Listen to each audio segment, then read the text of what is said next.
Inter Miami's Friday night was disastrous. Inter Miami's Friday night was dire. Inter Miami's Friday night was dreadful. The good news is they will not have to wait very long to try and bounce back. Hello everybody and welcome to the latest episode of Miami Total Football Radio, aka Miami Total Futbol Radio. I am Franco Panizo, half of your co-hosting team of this Inter Miami Focus podcast, the number one podcast for all things related to the team, be it news, analysis, insight, opinions, and more. And joining me today, as he has for several of the last few pods, we missed him on the last one, but he's back again. And no, it's not Steve El Primo Brenner. It is Jose PlayStation 4 Armando. Jose, I remember I told you you were going to be Jose or PS5 Jose, but you don't have the PS5 yet, so you're PS4 Jose for now. Jose, how are you doing, my friend? I'm good, man. I'm good. And listen, I was very close to getting the PS5 this morning, but it didn't happen. Yeah, but I'm not losing my hopes, so hopefully I get upgraded with my nickname for the next podcast to PS5 Jose. PS5. I would like that. Did you follow the tips I gave you, or is it just something else? Yeah. And you got close. Yeah, it's on you. Man. It's on you now. It's on you now. But I got close, so I'm getting excited. All right. But yeah, I'm happy to be back. And well, of course, this time. There's not a lot of positives we can talk about, but that's the reality of the team right now, and competition is getting tougher as we get close to the end of the regular season. The first time we had you on, and you just reminded me, funny enough, the first time we had you on, it was to talk about an Inter Miami New York Red Bulls game, the one that was supposed to happen away at Red Bull Arena that got postponed because of the thunderstorm over there. But now we do get to have you on for an Inter Miami New York Red Bulls game. We get to actually analyze the match, although it wasn't a great one for the South Florida side, like you said. So we'll touch on that, but we're going to do so in the second segment. That's how we did it with Michelle. We changed up the formula given the quick turnaround. So we're going to start by previewing the game against Nashville SC. We're also going to touch on Romeo Beckham, who made his professional debut. That's David Beckham's son. And I'm also going to provide the listeners with an update on Edison Azcona. So make sure you stay tuned in for that. Jose, there's a lot to talk about, not a whole lot of time, so let's get to it. Okay, Jose, so let's start with this week's game on Wednesday night at Drive Pink Stadium in Fort Lauderdale, Florida for Inter Miami. They take on Nashville SC, one of the top teams in the Eastern Conference. And let's start with the biggest talking point first, because that is something that everyone is seemingly talking about, and that is how Inter Miami resolves the center back dilemma that it has right now. Now, obviously, we're starting with this game, not the Friday night game against the New York Red Bulls. So just to summarize quickly, in case you missed it or didn't see the game or haven't caught up on the news, Leandro Gonzalez Pires and Nicolas Figal are both out of Wednesday night's game because of cards that they picked up on Friday night against the Red Bulls. So that leaves Inter Miami with only one natural center back on the roster that's available and healthy to play, because Ventura Alvarado and Ryan Shawcross continue to recover from their injuries, so they are unavailable for this game. That leaves Christian McCoon as the only center back option. So Phil Neville has some thinking to do. He's going to probably have to get creative and figure out a solution to this. I ask you, Jose, what do you think Phil Neville should do, and what would you do? Does he stick with the 5-2-3 formation with the three center backs and have to play two players out of position back there, or do you think he should switch to a four-man defense, have less tinkering to do, less moving players out of their natural positions, but obviously switching the system that has worked and been so effective as of late? What do you think, Jose? Well, it's challenging for Phil, and it's good that he probably had 2 or 3 training sessions in which at least he could have tried something, because it's when you look at Inter Miami with a 4-man in the back, then you start thinking about who's going to be my right back, because having Lewis Morgan as the right wing back is not exactly the same. Right. We saw in the last game how when you challenge him defensively, you can tell he feels like he looks and he feels like he's out of position. So it's a challenge, but I would think he has to go with 4 in the back, because you don't want to have that 3 three players in the back and two being out of position. I don't think that's going to be good defensively, and that's the main goal when you play with three in the back. And at times, let's be honest, Inter Miami plays with five in the back. Right. So I think you should go with four, just with having the two center backs, with McCoon being the only center back remaining. And you go from there. The one thing that I would say about this game is that it is an advantage, a little bit of an advantage that you're playing at home. So you kind of have the responsibility to hold on to the ball, and that's how you're going to play defense in this game. Forget about the formation and the players that you have in the back. Just hold on to the ball. Play defense with the ball, dominate possession. That's how you're going to be able to get through this. To me, it's about the formation in a sense that it gives comfort to the players that you're putting in a position where they're not used to perform. And so after that, you have to find a way to help them out. And to me, that's possession. So you think they're going to move to a 4-man backline? Yeah. Okay. I would say that that's what they would do. Okay, and that's what you think they should do. Yeah, okay. I think that's what they should do, because if you don't do that, you're moving people around more than you should. Sure. Okay. And who would you play next to Christian McCoon there? Who is the option there? Is it Kelvin Leerdam, who has seen some time at center back, or is it someone else that we are not expecting? No, I think it'll be Leerdam. I mean, and then who's your right back? Well, that's where I think you put all the way back Lewis Morgan again. Okay. You kind of sacrifice him a little bit, and that's. I mean, listen, Phil is not in a good position right now. There's not a lot of pieces he can move around, and with so many players being out as well, it's going to be, unless somebody steps up, which is something that usually happens as well, because this opens a window. This is an opportunity. So maybe players coming to Phil and just letting him know that they are ready to contribute, whether it's in a position that they're not used to playing, and that could happen, and that'll be great to see, because you kind of want to see that commitment from players. So I think, and I agree, that playing right back is not exactly the same as playing right wing back. I've had that debate with different colleagues over, not even the last few months, but over years. It's not the exact same position. Right wing back, you have more attacking freedom. Right back, you do not. Now, yes, do right backs still have to attack? Yes, but their responsibilities still lie more on the defensive side than the attacking side, whereas the right wing back, you have a little bit more attacking responsibilities, less defensive responsibilities, although you still have to do your defensive duty. Now, putting Lewis Morgan out there as a right back, I think that's a tricky spot, or a tricky decision to have to make there, because it's not his natural position. So, in essence, you'd be playing two players out of position anyway, because you have Lewis Morgan now playing as a right back, and then you're going to have someone else there at center back, which will probably be Kelvin Leerdam. I agree with you on that. So I think, and this is just my guess, not any inside information, I think Phil Neville sticks with the 5-man backline. I think he's going to get creative in how to fill the two spots, but I think he'll go with maybe Kelvin Leerdam there on the right, maybe Breck Shea on the left, and Christian McCoon as the middle center back. So I think he sticks with the 5-2-3. He very well and easily could go to a 4-man defense. He touched on that in the pregame press conference on Monday. He said that when you don't have the options, a system change is likely, but I don't know. I still think we could see a 5-man backline. I agree with you that I think the move is to maybe go to a 4-man backline, but even then, you're going to have players that are not in their best position. So we'll see what he does there. Now, we have to note that he did touch on the extreme hardship rule that exists in MLS, the MLS extreme hardship rule, which cites that if you have less than 16 field players available, you can bring up players on a temporary contract. So someone like on the Fort Lauderdale team, like an Aime Mabika,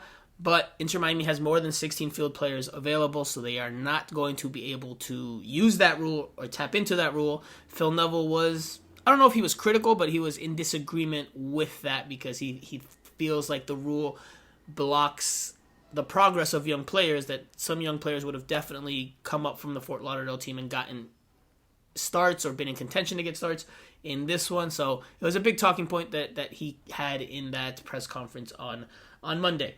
Now, what do we expect from Nashville SC? What do we expect? They're in second place in the Eastern Conference. They did lose to Inter Miami earlier in the year, 2-1 at Drive Pink Stadium. Inter Miami came from behind in that one and got a late goal there from Indiana Vasilev to help go on this pretty good run of form. So, Jose, what do you expect from Nashville SC, a team that is known more for being defensive, but has also shown some pretty good attacking things, although it has to be noted that they lost recently to Toronto FC. Well, listen, Nashville, they're one of those teams that they don't necessarily bring a lot of flair to their game. They are very defensive minded, and from what I saw in the last game against Inter Miami, I was very disappointed. I don't think they are a good team with the ball, but they are good defensively. And so, they have sort of a similar strategy to what Inter Miami has been doing in the last few weeks, in which they concentrate on the defensive effort and then they take advantage of the one opportunity they have on the other side of the field.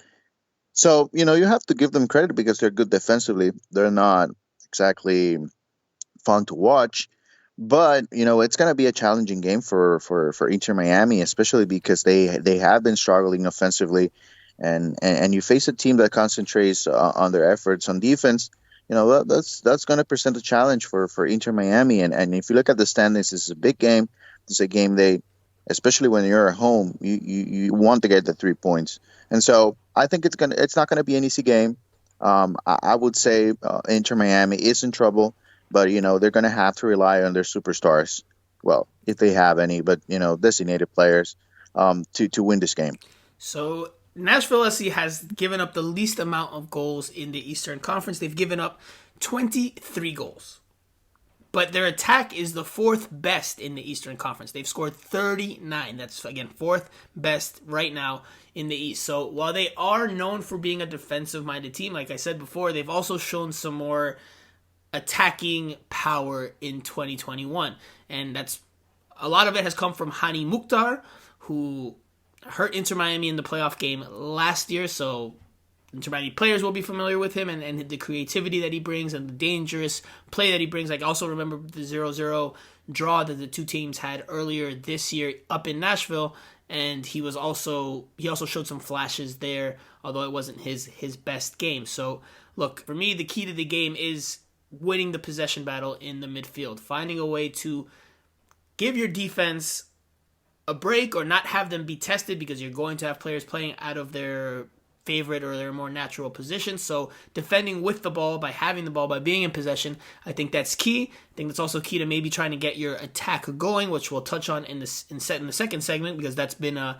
very big struggle for Inter Miami this season and as of late. So that, to me, is the key to the game. Jose, what's the key to the game for you? What does Inter Miami need to do? Is it about the DPs delivering some goals, or is it about the defense keeping the zero at the back, or is it attacking the wings? What is the key to the game for Inter Miami, in your opinion, in this one? Well, I think when it comes to the key of the game, I think we have to go back to our last topic, which is the lineup. That's the key of the game. How is Phil preparing this team? I think we're going to have a clear idea once we see the lineup of where Phil's head is going, because if you want to concentrate on the effort defensively, then maybe we can see. By the way, maybe we can see Victor Ulloa playing as a center back. Victor remains out. Victor remains out with an injury. Oh, right, absolutely. He wasn't in the training session that we were able to see on Monday, or we weren't able to see the whole thing, but the portion that we were able to see for the half hour we were there, he was not on the field. He was not anywhere to be seen, so he will be out. However, Kieran Gibbs, this is a good bit of news, Kieran Gibbs will be back. Not sure if he'll do so in a starting capacity, but he'll be available after recovering from his injury. He was in training. So maybe we see Gregory step in the back line. But, my point is the lineup can pretty much tell you the story from the get-go. If you're going to be defensive-minded and without having your best players on defense, and you're going to rely on that, I think you're going to be in trouble. So to me, that's the key of the game, the lineup. I know it's not usual. You usually could go with, okay, we need Pepite Wayne to score. We need Rodolfo Pizarro to be more attentive with the ball, to move around a little bit more, to be good defensively as a whole with the new players coming in. But I think it all comes down to the lineup, and that's why this is probably one of the most challenging games in the season for Phil Neville. Just trying to find and starting a starting 11 that can actually compete. And I think that's the key right there. If you don't feel comfortable when you see the lineup and you think, well, this is going to be a tough night, well, that's the key of the game because right now, Inter Miami, I don't think they have enough defensively. Whether they move pieces around, I think it's gonna be struggle. So this is an interesting note on Nashville SC, and I do want to dive into the lineup a little bit more, but it's an interesting note on Nashville SC. They're in second place in the Eastern Conference. They've only lost 3 times in all of 2021, and one of those came at Drive Pink Stadium, again, to reiterate, against Inter Miami. However, they have tied more than they've won. They have won 10 games. They have drawn 11 times. So, again, I do think that Inter Miami can win this game, albeit the poor performance and the poor result as of late. But again, for me, it's all about the midfield battle. If you can put the game on your terms more, avoid your defense and your players that will be playing out of position from having to make too many defensive plays or too many defensive actions, I think that raises your chances of coming out with the 3 points in this one. Against, again, a good Nashville team, but one that just lost to Toronto FC, which is the last place team in the Eastern Conference. So they'll be coming off that, probably a drop in confidence, although they'll probably be chomping at the bit, just like Inter Miami is, to get back on the field. Jose, as far as the lineup goes, do you want to put a prediction out there as to what you think we'll see in general? You've given me what you think might be solutions on the back line, but do you want to give me a prediction for the entire team, or do you want to just leave that up to Phil Neville because it's such a challenging task this week? Well, it's hard to predict. It's really hard to predict because, you know, honestly, from backline, you can go different ways. So I'm going to tell you that I expect, of course, when it comes to the lineup, I would expect that Makun will be there, Breck Shea will be there. I don't know. I'm torn with the right center back and the right back. I think if you bring back Lewis Morgan, I think this is what Phil is going to do. But I would like Lewis Morgan to stay at the top, and I don't know if at this time I feel comfortable in the middle with Blaze and Gregory. I think they're a good combination, but I'm not 100% sure that they provide offensively as much as they should. So I say Phil will keep them, but at some point I would like to see somebody else just a little bit more creative there. It's tough to get either Blaze or Gregory out, but maybe this is an opportunity to bring Gregory to the center back position. Maybe try it out. I don't think it's going to be Blaze because you don't want to have 2 left-footed center backs. And then at the top, it's the usual suspects. Yeah, it's rare to see. It's rare to see 2 left center backs play together. It has happened in the history of the sport, but very rare. You are more likely to see 2 right-footed center backs play next to each other in a 4-man defense. And the more I think about it, the tougher it gets, to be honest with you, because you could put Kelvin Leerdam at right back if you go with a 4-man backline. You could put Kelvin Leerdam at right back. You could put Christian McCoon at left center back. But then it's, who do you put at the right center back spot? How, which player drops in there? Gregory, you mentioned as an option. I could see that coming across the mind of Phil Neville, but I don't know. I don't know if that works because you're essentially taking away his motor from the midfield, his aggressiveness, his tenacity, his ball winning and ball recovery skills. You're taking that away from the team by moving him into a center back spot, and then you're going to have to go with one of probably Jay Chapman next to Blaise Matuidi. I don't know if that gives you enough defensive steel in the middle of the park. But if we're going with the 5-man defense that I think Inter Miami will go with, I say we see Lewis Morgan at the right wing back spot. I think we'll see Kelvin Leerdam there as the right center back. I think we'll see Christian McCoon as the middle of the three center backs, Breck Shea as the left center back, and Kieran Gibbs at left wing back. That's the lineup I see Inter Miami, the defense I see Inter Miami going with. Obviously, Nick Marsman in goal. Your midfield line can be Gregory and Blaise Matuidi, and then up top you can go Rodolfo Pizarro, Gonzalo Higuain, and Robbie Robinson. At least you keep that midfield five the same, right? And then that, at least you have some cohesion there, some understanding there. Obviously, the defense is, you're having to glue pieces together here. You're just trying to figure out solutions for one match at least. Because Leandro Gonzalez Pires will return for the next game. Nicolas Figal is still out for one more after this. So we'll see what Phil Neville does. It's a very big decision. Quickly, Jose, what do you think happens? Does Inter Miami get a result in this one? Is the defensive issue too big of a hurdle to overcome? What does Inter Miami do on Wednesday night? I think it's gonna be a challenge for Inter Miami. I don't think they get not even a draw. I think they would end up dropping this game. I just don't see a way of this team turning things around offensively so quickly, and especially when you don't have that support in the back.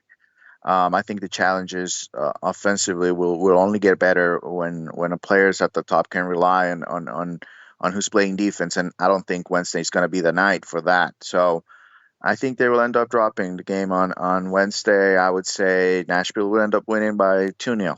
2-0. Actually, you've been on a roll. Yep. You weren't on the last podcast, but I would have given you props. You got the prediction for the game. I'm trying to think which one it is now because I'm going back in my mind here. But anyway, you got the prediction right yet again. So, Jose, you've been on a roll, and you've been going 1-0, so those have been working for you. But this one you say 2-0?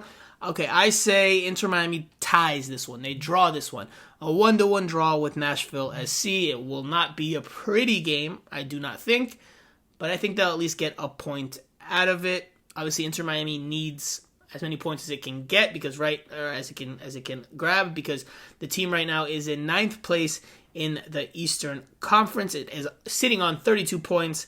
Philadelphia, which is in 7th, is on 35. So to kind of stay on track or stay within reach, they need 3 points, but I think they'll get 1. Jose, let's leave it there. We're going to take a quick break. We'll come back and review the game that was, pretty awful from start to finish against the New York Red Bulls. We'll do so after this.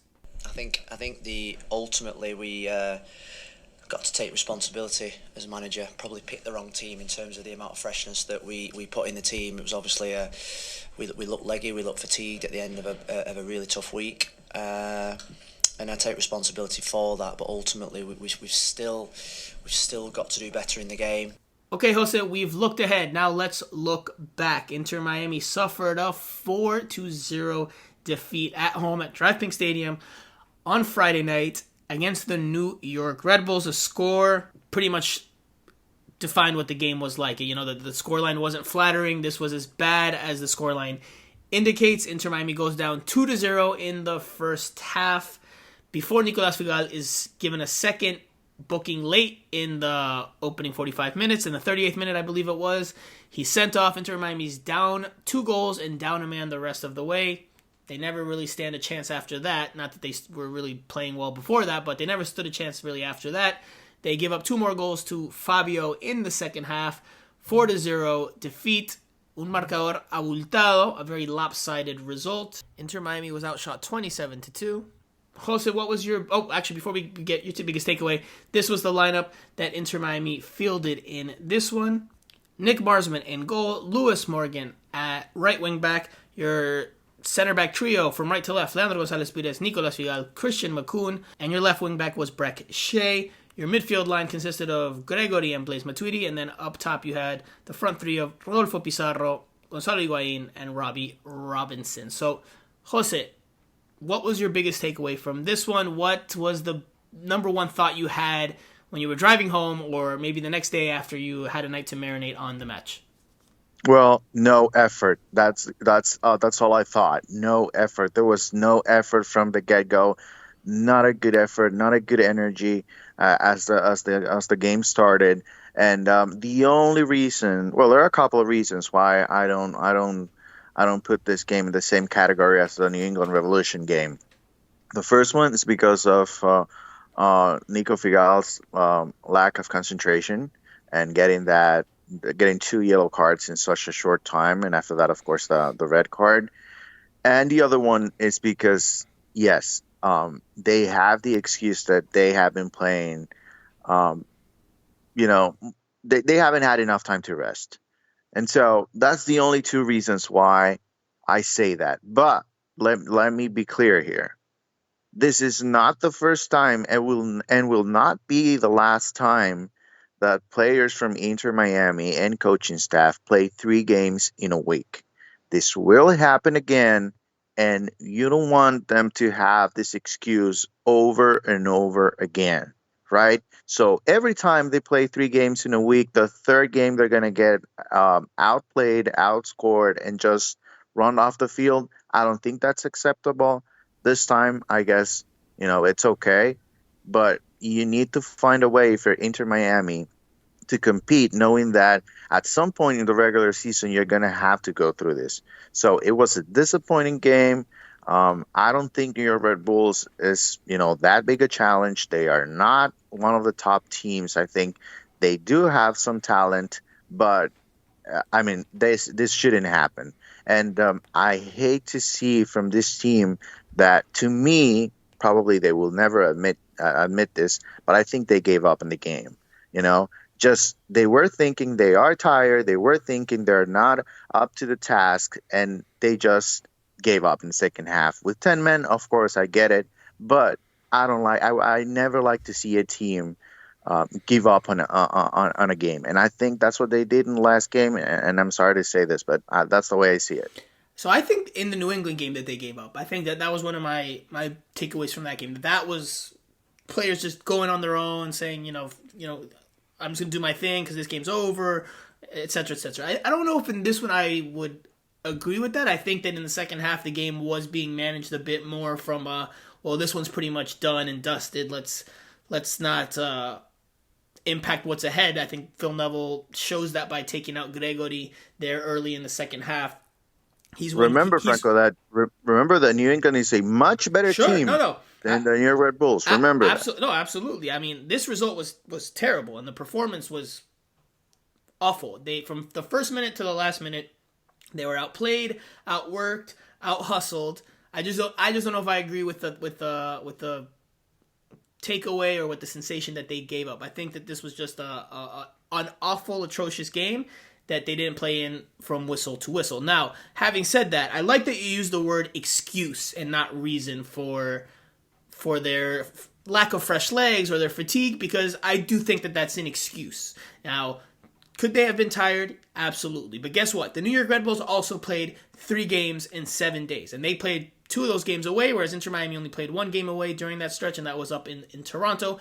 Yes, that requires some sizable travel, but regardless, both teams played under very similar circumstances. Inter Miami was at home in this one with the fan base behind them. So the fatigue, I think it's one of the reasons that they lost, but I don't think it's the only reason that they lost. And I think if that's the only talking point after the game, then I wouldn't agree with that, because I think that there's more reasons why Inter Miami was outplayed in this one by such a wide margin, because the New York Red Bulls were able to execute their game plan to perfection. They high pressed Inter Miami into oblivion. Inter Miami was under pressure for much of the 90 minutes and couldn't win the 50-50 balls, couldn't win the second balls. That's what the Red Bulls love to do. They love to turn the game into those type of battles and scrap and fight. Now, it has to be noted, and something I wrote for Miami Total Futbol, the Red Bulls are a younger team. Inter Miami is not a young team, right? That they have older players on the squad. You have Gonzalo Higuain, you have Blaise Matuidi, Leandro Gonzalez Pires is getting close to 30. This is a more veteran team, a more experienced team, and it's not the most athletic team, right? Like, if you looked at the team in general, is it a fast team? Not really. So it's not a very athletic team. The Red Bulls are an athletic team, and they are a young team, and I think that one played into the recovery and the ability to high press in their third game in 7 days, whereas Inter Miami, with heavy legs, wasn't able to match that intensity. And I think that's also a key. Inter Miami just couldn't match that intensity. maybe due to the fatigue, but also because the Red Bulls are a younger squad. These were the average ages of the starting lineup on Friday night. Inter Miami's average age was 27.7 years old. The New York Red Bulls, 22.4 years old. So clearly a big difference there. And I think it showed on the field. I think you saw that from the first minute to the last minute, just a much more energetic New York Red Bulls team and a pretty lethargic Inter Miami side. Now, I think that is one reason. Now, the other reason for me, and I think I've touched on this in my coverage of Inter Miami in recent games and recent weeks, their performance levels in the attack have dropped significantly. El rendimiento, as we say, has dropped by a very notable margin. And I think this stat best highlights that. And I asked Gregory on Monday during the pregame press conference ahead of this Nashville match. Inter Miami has generated, in the last 5 games, 9 shots on target combined. 9 shots. Now, they have gone 3-1-1 in those matches. So the results have been there by and large, but the attack in general has not been doing a good enough job. And I think we touched on it on What Pod that this was not sustainable, that it's not a sustainable formula for success. You need to play better in the attack. 9 shots on target in 5 games averages out to 1.8 per game. If that's all you're generating in the attack in terms of clear-cut opportunities, well then that puts an even higher premium on finishing the ones you do get. And again, I don't think that's sustainable because your only proven lethal, consistent finisher on this team is Gonzalo Higuain. Robbie Robinson has contributed some goals this year, but he's definitely not the most lethal finisher. We saw that again in this game. When the score was 1-0 in the Red Bulls' favor, Inter Miami had a free kick from deep in the first half, and Gonzalo Higuain stood over it, and he whips it into the back post. Robbie Robinson gets free of his mark. Andres Reyes, the former Inter Miami centerback who now plays for the New York Red Bulls, Robinson had a pretty clear look on goal. He could have headed in the equalizer, but he scuffs the header, or I'm not sure if he misread the ball or just didn't make good contact or closed his eyes. I don't know, but he just didn't put the ball in. Minutes later, the 2-0 comes, and from there's just no chance for Inter Miami. Not that there was much of a chance before that, but again, I think that this attack needs improvement. I think that they need to find ways to get Rodolfo Pizarro and Gonzalo Higuain on the same page. They were both subbed off at the same time in this one. And notably, or maybe not notably, I mean, for me, I think it's notable, they did not look at each other, or they didn't really interact with one another, They didn't really interact with one another as they came off the field. Gonzalo Higuain, the cameras catch him, throw a towel into behind the benches, and he looks pretty frustrated. He looks towards Rodolfo Pizarro, not in a happy way. Pizarro never really looks at him, and they sit with some pretty good distance between themselves on the bench. So I posted an image of it on my Twitter handle and in the piece for Miami Total Futbol's Substack. So if you haven't seen it, check it out. I think, the picture is worth a thousand words. Jose, what do you think the attack needs to do? Maybe the 4-2-3-1 gets them more numbers in the attack. Maybe that's another reason to try to switch to that formation, along with the defensive issues that Phil Neville has to try to address.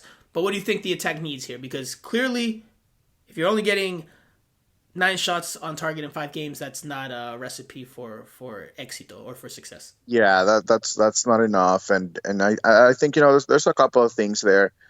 First, I mentioned before Blaze and Gregory.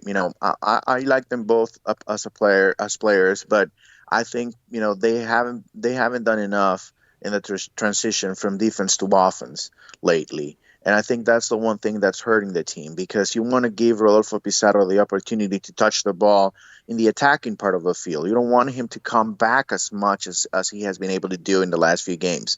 And so I think that's the one thing that you have to do. You have to rely on those center midfielders to not just concentrate on defending, but as well on being able to start the build-up as you move forward. That's the first thing that I think those two players need to get better at. And they do a lot of things that are okay, that are good for the team. But you have to ask them a little bit more if you want to concentrate on the offensive side of the field. That's one thing for me. Obviously, we have been expecting from Lewis Morgan a lot. But, it just hasn't happened, and I don't know if we can continue to expect more from him. He's very good in the 1v1 battles on the right side, but for some reason he hasn't been able to just go back to the Lewis Morgan of 2020, and who knows what it is? Maybe it's something personal or something with the system that he doesn't like, or that he's sacrificing his own game for the system. So I really don't know what's going on there. And then Robbie Robinson, I think Robbie, he's comfortable right now, and because he knows he has a starting job, and just by not challenging him in the starting 11, that brings a little bit of comfort to his game, and I think he needs to step up a little bit, and he needs to be better. There's no doubt about that. I think he's an effort guy, but right now he's not doing enough. And maybe it's early in his career, and he will get better as seasons go on. But right now he's just not doing enough for the team. And from Pipita, I think you can only ask for goals. So and he has been able to deliver that at a certain extent. So I think offensively there's a lot to do, and maybe the formation will help. I doubt it, honestly, but I think it's going to come down. If you have an opportunity to score, especially at home early on, are you going to be able to capitalize, and then after that able to manage the game? That's the only way I can see Inter Miami getting points on Wednesday night. Other than that, I think it's going to be a rough night. I think you mean with comfort comes complacency, right? Like you might not necessarily be pushing yourself to the top levels every single day with regards to Robbie Robinson, which I agree that comfort can breed complacency. Maybe it's a good point. Maybe something I haven't really considered, because obviously Robbie Robinson, he's a lock starter on this team, and when he's been healthy, he has by and large started. No one's really been there to take his place. So maybe that's something that we should dive into a little bit more. I think that's an interesting point that you make. Now, as far as Gregory, he could give a little more, sure, absolutely, but I don't think that's his game. His game is more being the pure number 6, the traditional number 6. So I don't know if you can expect a whole lot more from him in that regard. I think Blaise could maybe give you more. I think he has shown it. Remember that one pass he had, and I think it was in that game against Nashville SC, if I'm not mistaken, sorry. He hit the nice through ball to Gonzalo Higuain, who was making a diagonal run, and that leads to a goal for Inter Miami. So I think he could give you a little bit more, but I think this team is limited in terms of the creativity it can get from its midfield. It's up to the front three pretty much to generate and create danger. So I don't know, going into this one, we're talking about the attack in general and the low performance levels. I think it's just a matter of just the way the team is and the lack of creativity that they have, because in the beginning parts of the season, the attack was the weak points. Although the defense was giving up goals as well, the attack wasn't scoring all that much. Then during this recent run, the attack had a spark where they scored some goals against Chicago, they scored some goals against Toronto, but they've kind of been brought back down to their level or regressed to the mean and had more issues again in the attack. So I don't know how much more we can expect. I think it can improve if Pizarro finds the ball a bit more, if they can get him and Higuain going. I think that's definitely a key to getting the attacking going, finding a way to get them on the same page and understanding one another more on the field. Because, again, from my vantage point, from where I'm sitting, I don't see chemistry between them. I don't see a real understanding on the field. And, you never really see them taking pictures together or, like in any group setting or any group photo. You don't really see them side by side. That does not mean that they have issues behind the scenes, but I don't know if they're as close as you would like them to be. And you could chalk that up to just being, you're taking it out of proportion, but I've worked behind the scenes with a professional team before in my career. I've seen the different dynamics that exist in teams when they're amongst themselves and, not on the field. But there are different groups that hang out with one another within team structures. It's just normal. It's just within anything. At work, you might get along with a certain amount of people more than you do with others, et cetera, et cetera. So, again, I don't think that relationship is a great one. I think improving that would go a long way to improving the attack. If you could get those two to just really combine and find one another and understand one another, I think that unlocks both of them. But questions about their chemistry, their understanding, and their fit together as players certainly abound, at least for me. Jose, before we wrap up this segment, one more thing that happened over the weekend was Romeo Beckham, David Beckham's son, made his professional debut. He did so for Fort Lauderdale CF with a 79-minute starting performance in a 2-2 draw against Tormenta FC. Now, I don't know if you had a chance to watch the game. I did. I had to do a report for one of the UK outlets, one of the UK newspapers wanted a piece on how he did in his performance. He only had 19 touches. It was a pretty tentative performance. Didn't really overwhelm or impress all that much. His touch looked a little rough. I think he grew into the game as it went on. He started to combine a little bit more in the second half, and he looked like he was a player trying to figure it out. That's how I would say it. He looked like a player that was trying to adjust to the speed of play, just to his teammates' styles. He did show a penchant for whipping in crosses from the right flank. He started on the right wing, and he showed a penchant for whipping in crosses like his dad used to do back during his illustrious playing career. So lacked the quality on them a bit, but of note, there was a play that Tormenta, it was 2-1 at that point with Fort Lauderdale leading. Tormenta was looking for the equalizer. They whip in across to the back post, and Romeo Beckham does a good job of tracking back and making sure he's on his mark and heads the ball to safety. So he stuck with it, showed some energy there, but again, his actions were, if not as much, then more so defensively than they were offensively in this game. Surely there will be better games to come from him. Phil Neville said on Monday when I asked him about Romeo Beckham signing with the team that he was impressed with his performance, that he's a player that's well liked in the locker room, and that David actually told Phil that, to work him really, really hard and work him harder than anybody else.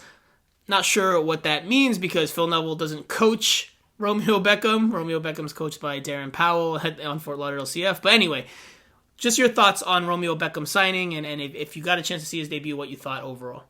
Well, I did not get a chance to watch the game, although I can tell you this is going to bring a lot of attention to Fort Lauderdale CF. Honestly, Phil Neville can have an opinion, of course, but, if you want to give an overall assessment of how the week went for him in training and during the game, I think you'll have to refer to the coaching staff for Fort Lauderdale CF.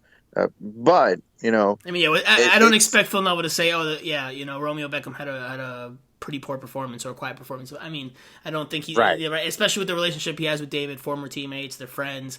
I don't think he's going to say publicly that, hey, Romeo didn't play all that well. But continue. Sorry, I didn't mean to interrupt. No, I mean, you're absolutely right. That tells you a little bit about how things are going right now when it comes to this topic, right? You have to say something good about him. It feels that way, at least. It's the first game, and they kind of have to, regardless of what he actually did in the game. Good things are going to be talked about him.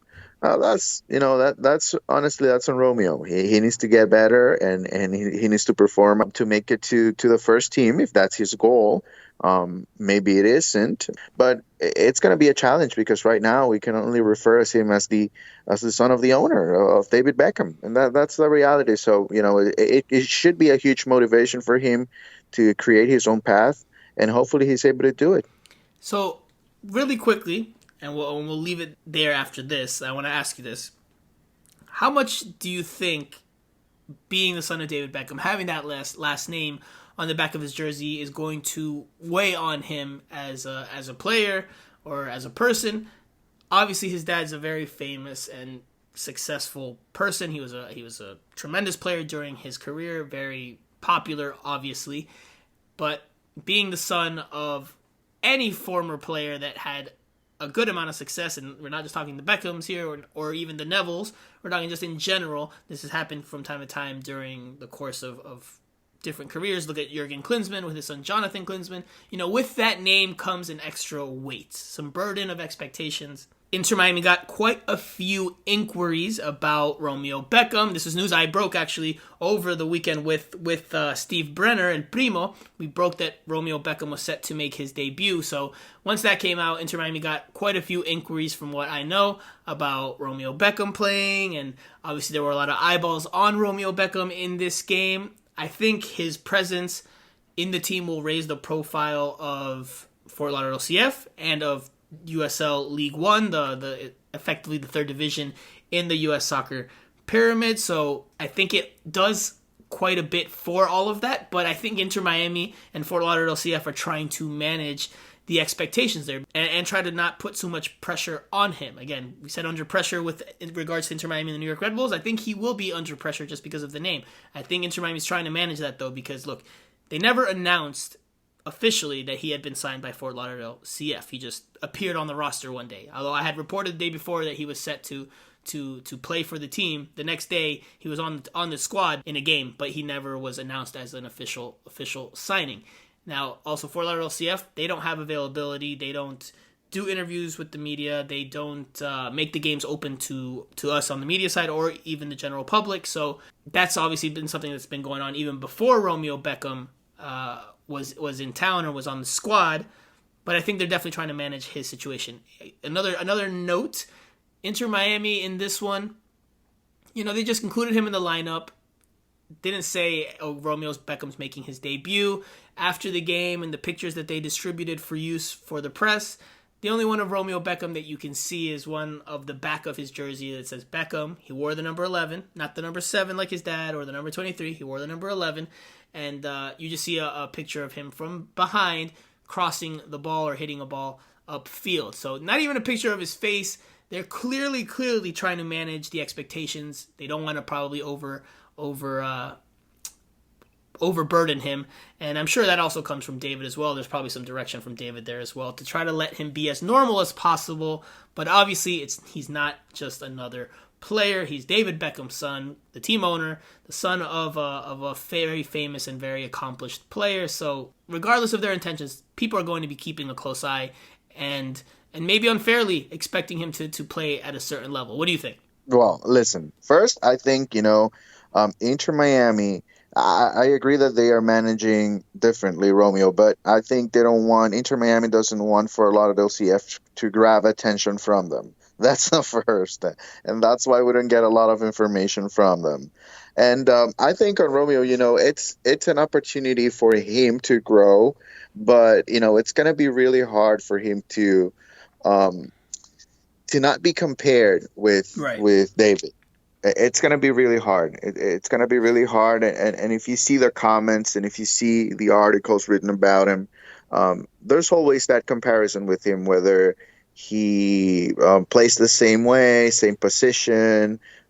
It's going to be really hard. Yeah. And if he goes the same way and tries to be the same player, it's going to be even more challenging because well, he does play the right wing. He is playing the right wing, yes. and he did show a penchant for whipping in crosses from the right. So, I mean, the comparisons are inevitable, right? Right. If he plays the same position and tries to do the same things, that his dad did in his playing career, it's going to be inevitable for us to compare him to David. But hopefully, this brings a lot of attention as well to USL League One. I think that's a good league. I have been able to watch games every now and then.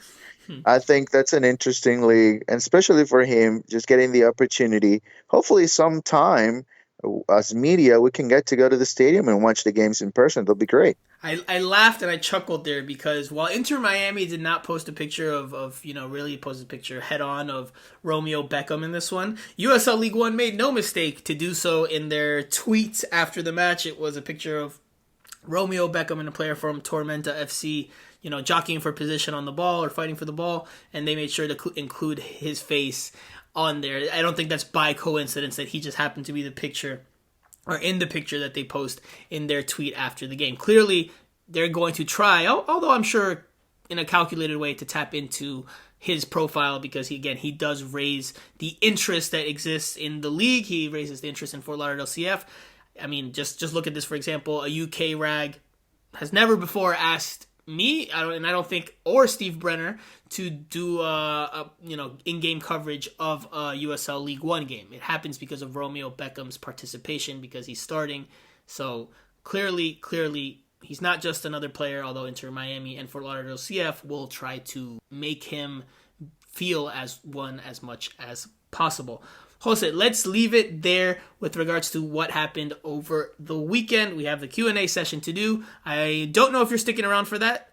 Do you have time to stick around, or do you have to go? I will. Stick around. Okay, because we also have an interesting update on Edison Azcona that I'm going to share, and I'm curious to hear your thoughts on it because we haven't talked about this. Actually, I haven't really talked to anybody about this, but an update on Edison Azcona will come after this.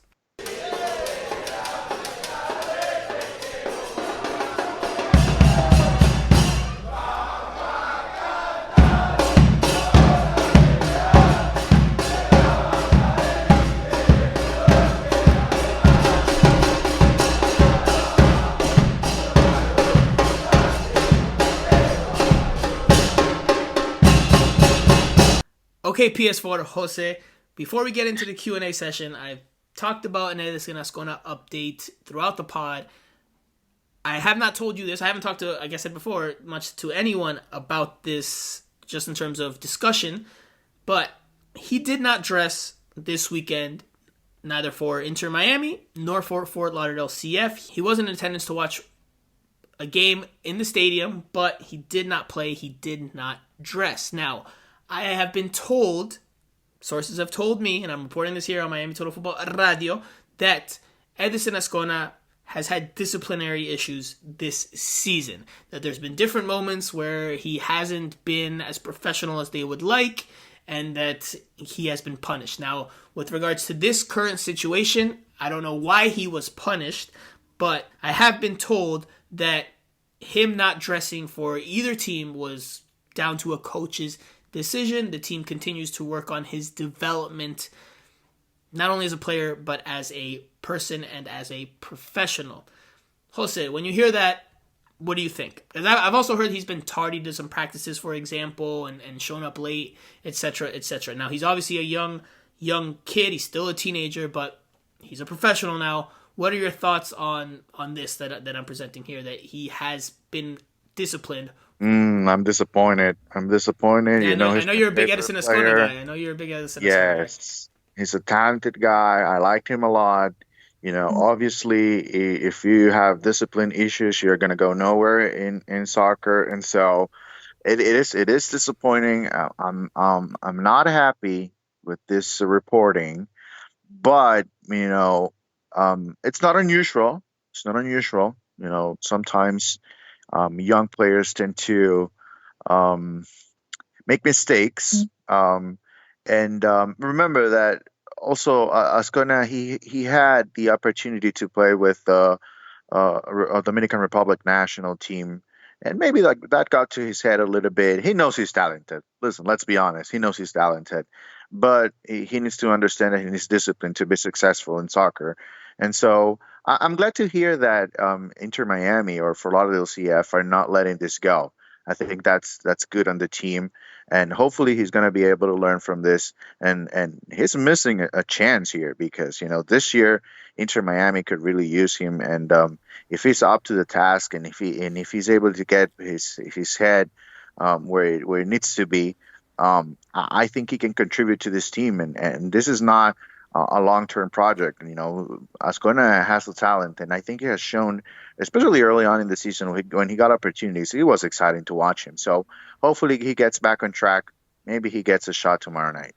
So I think there has been concern from the team for a bit now that he's a player that's clearly, like you said, talented, skilled on the ball, but that maybe lets the success or the plaudits get to his head, and he can lose focus. And instead of focusing on the day-to-day and the work that can be done, I think that there's a concern that he loses track of that and then has these types of issues and doesn't bring the 100% that's needed on the day-to-day as a professional soccer, professional football player. Now, you said he's talented. I agree with that, but like we know throughout multiple examples in the world of soccer, especially me as a Peruvian that follows the Peruvian national team and the Peruvian league from afar, you could be as talented as you want, but if you do not have that discipline and you consistently have disciplinary issues, then that really stunts your growth. You can have all the talent in the world, but if you are not disciplined, then you're only going to get so far. That talent's only going to take you so far. Now look, he's 17 years old. He makes mistakes. He's going to make mistakes, as all young people do, but it's about learning from them so that he can get back on track and make the most out of a career that can be very promising. We'll see how Inter Miami continues to manage him. We'll see how he responds to this, but obviously it's something that we will keep an eye on throughout the course of the rest of this season and into next year and beyond. But let's switch gears and go to the Q&A session, Jose, because I know you have to run very, very soon, but the people want to hear your opinions, man. The people want to hear your opinions, so let's jump right into it. First question comes from Gay P. I think it's horrible that we can't use our academy players if we need them. Horrible setup. If we sell Figal, our best defender, should we keep LGP? I don't think so. Can you talk about what the player that is on Bolivar, would he start if he was on the team right now or next year? So, as Gay P tends to do, and we welcome it, there's a lot of questions there, but we'll, just for the sake of time and because I know you have to run, Jose, we'll just touch on a couple here. With regards to Figal, there had been reports of him going to Liga MX, a team being interested in acquiring him on a loan deal with an option to buy.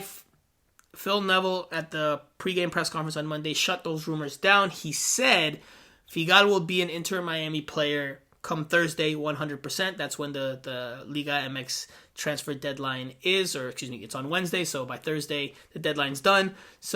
So Phil Neville said that Figal will be an Inter Miami player come Thursday and through the rest of the season because he's an important player for them.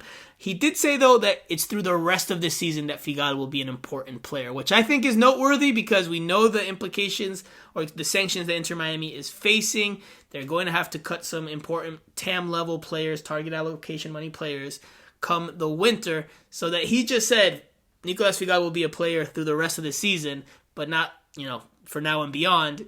To me, is a sign of, yes, he is a player that's on the chopping block that could be let go or could be sold this winter because Inter Miami has to make some tough decisions due to the fines that they've been hit with. What do you think? Do you think they should keep LGP, or do you think that they should get rid of LGP come the fall, or excuse me, come the winter? What do you think, Jose?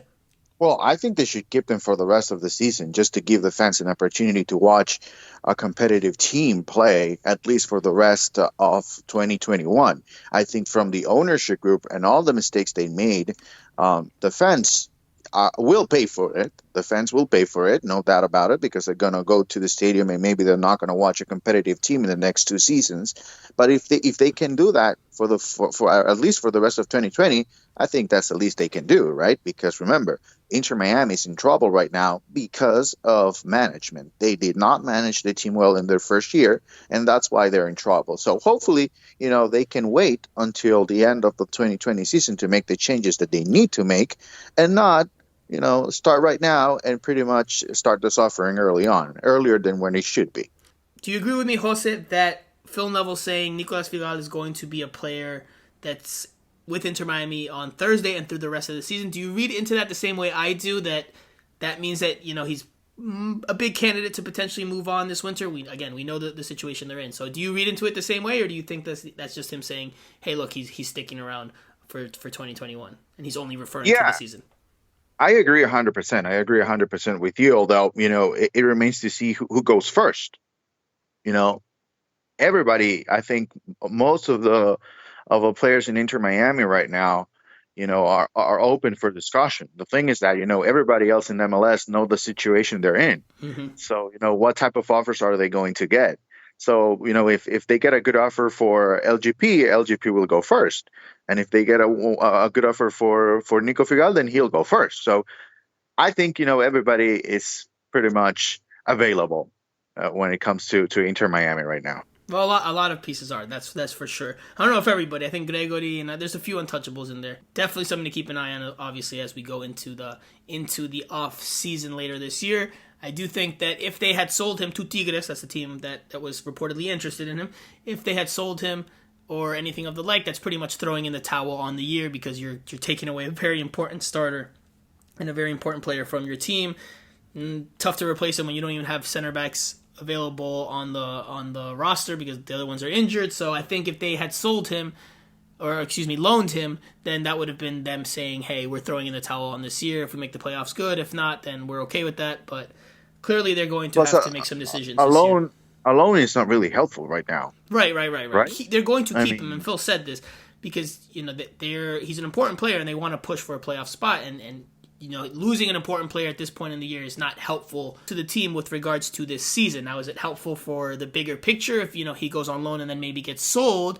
Sure, because they have to get rid of some of these contracts, absolutely. But they're thinking right now on this season and trying to make the most of this season, which I think is a smart approach. Obviously, they're not looking too long term by making such a call, but I think that's fine because if they were in last place, then sure, make the move and start planning for the future. But since they're in the thick of it now, try to give yourself the best chance possible to make the season. Next question comes from Tank721. What does Neville do going forward? Should Pizarro play more of an 8/10 role to get him more touches and the other center mid more involved in the attack? Or do they drop Gonzalo to 10 and push Robbie and Rolo further up? So I don't think Gonzalo Higuain's dropping to the 10. I don't think that's happening. I think we are going to see mostly what we've been seeing. Obviously, the attack is struggling, so Phil Neville has to address that in some way, shape, or form. But I don't think he's going to change the formation. I think this 5-2-3 is what we're going to see much of the rest of the way for this season. They've gotten results in it. They've raised their performance levels, especially defensively, by and large as a team. It's what's helped them get on this fairly good run of form, last result notwithstanding. So I think they stay there. But how they address the attack, I don't know. I don't know. That's something that Phil Neville is probably banging his head against the wall to try to figure out, because it's not an easy solution. Obviously, I think, like I've said before, Pizarro and Higuain, if you can get them on the same page, that would be beneficial. But I don't know if that's possible, given their history that's shown that they just don't combine or connect that well on the field. Yeah, I think we touched on this a little bit early on. You know, the whatever can what can you get from Blaise and from Gregory moving forward? Can you ask them for a little bit more? We talked about this and as well about Rolo Pizarro. Yeah, I think we're all expecting that connection with Pipita, but I think, you know, this system, it's not going to help them. We talked before in other podcasts, I think it was maybe 3 weeks ago, about how the system is good for Macun. Well, the system is not very good for Rolo Pizarro and Pipita Higuain to connect as much as they should. Unfortunately, that's just the reality. Right now, Inter Miami is a team that they don't want to create 20 chances per game. They want to keep the score as low as possible on both sides, and if they're able to win 1-0, that's more than enough for them. That's the reality of this team, and that's okay. If you get the results, I mean, listen, look at Nashville, right? They have been able to score, yes, but they rely on the defensive effort, and they have been successful. Next question comes from Lloyd Halebrun. I noticed last game they had their most dangerous forward taking set pieces. I realize the service has been bad, but do you think this is a good solution? So he's referring to Gonzalo Higuain taking some free kicks and whipping in the ball as opposed to being in the box to finish them. Jose, I'll let you start here, and then I'll chime in because I think this is a good question, and I already have my answer ready, but Jose, we'll start with you.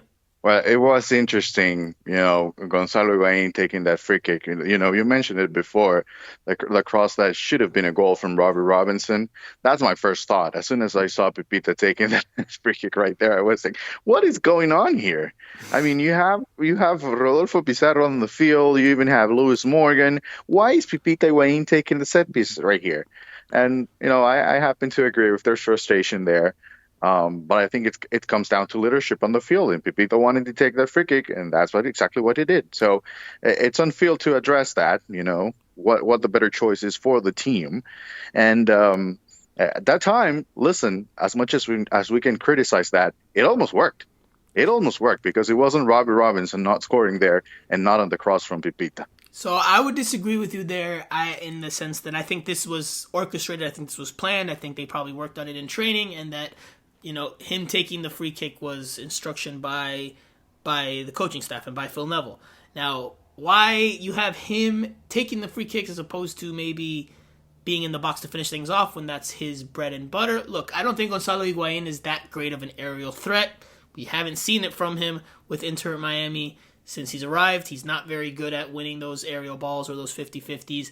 So I think this is not a bad idea. I think it's actually a good idea because clearly the service has been lacking on set pieces, especially on corner kicks, but even on free kicks, it hasn't really led to goals. So I think Gonzalo Higuain hits a really good pass. I think he has the ability, and he shows the ability even from the run of play to hit a very well-weighted ball. So I think having him be the dead ball specialist or the guy that whips in the free kicks, I think it's a possible solution to a long-standing problem.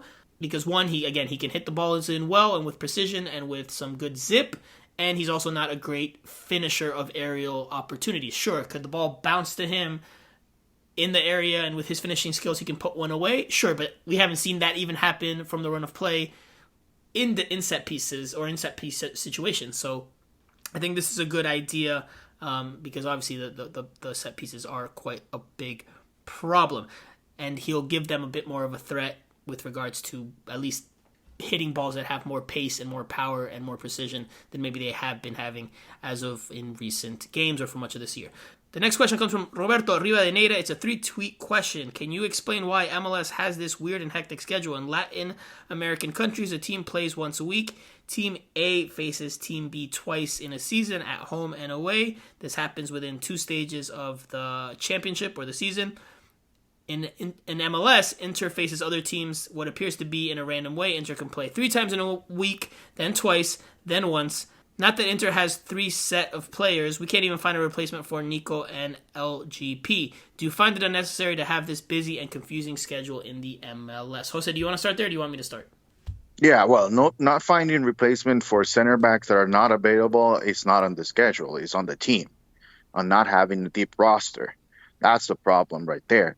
And, I don't see it as unusual to play 3 games in a week.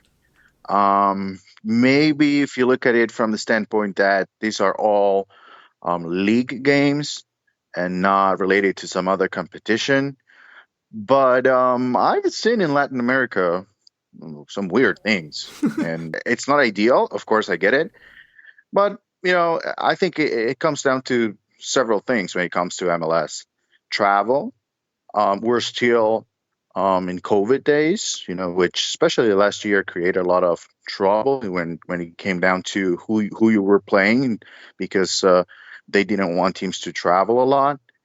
And I don't see this as a big deal. I just think, teams, and especially in this case, Inter Miami, they just have to be prepared to play 3 games. Listen, Phil and his coaching staff, they know this from a while ago. They're not watching the schedule right now and checking, oh, listen, we have 3 games in the next 7 days.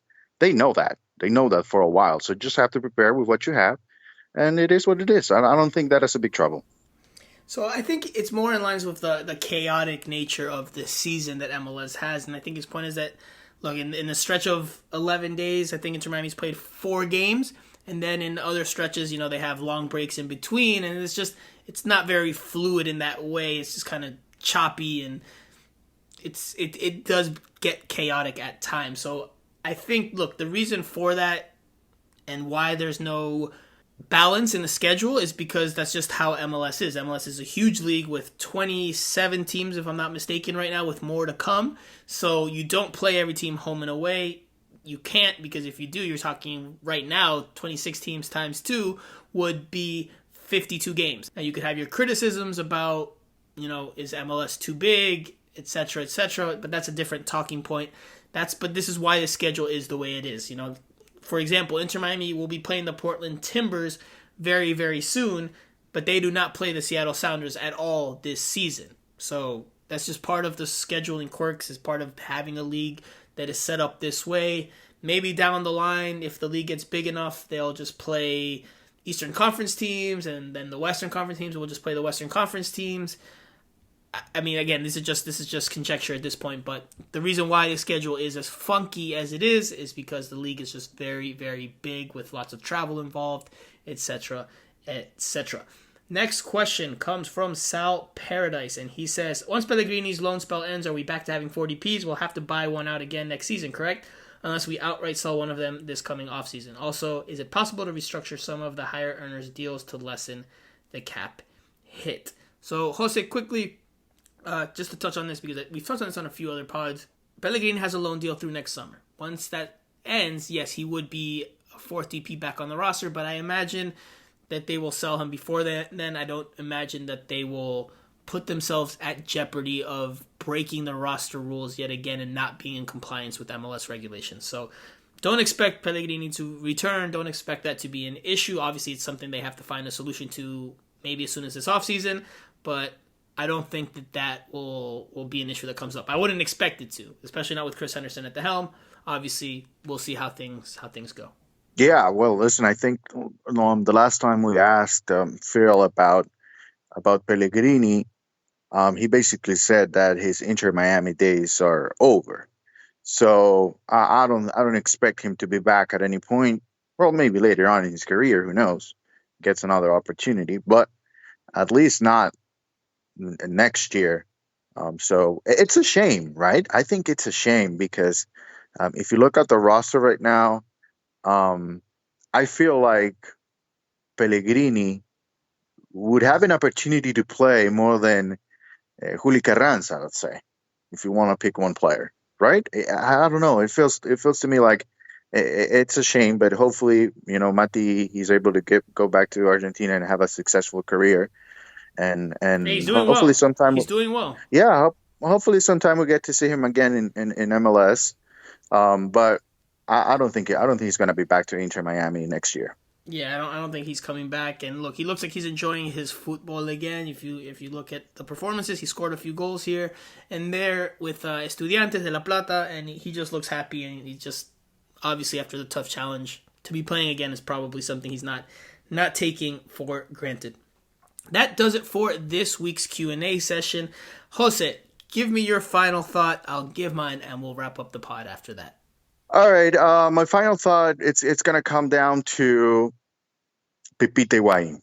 I want to talk about him a little bit because I feel like he's making progress. And early on in the season, we thought about him and we asked him for more.